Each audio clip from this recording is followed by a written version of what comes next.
Hello friends, day 79, and it was a tough day today. The first 3 miles were lovely, had a nice easy track to use, and then it was off the beaten track and for about 12 miles, and of that about 10 miles was up on the bog, and it was difficult going, very slow, and lots of hopping around between grassy tufts.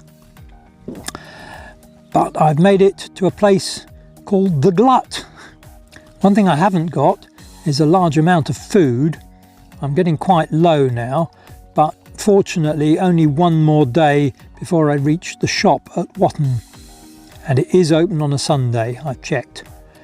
I saw dozens and dozens of deer today. Presumably that's where all those footprints came from that I saw yesterday.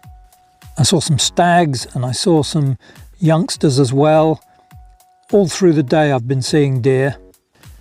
Hopefully tomorrow I've got paths to follow most of the way. So see you on the trail.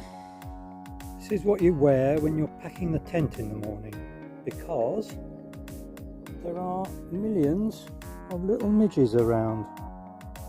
And believe me, this morning is not bad compared to some.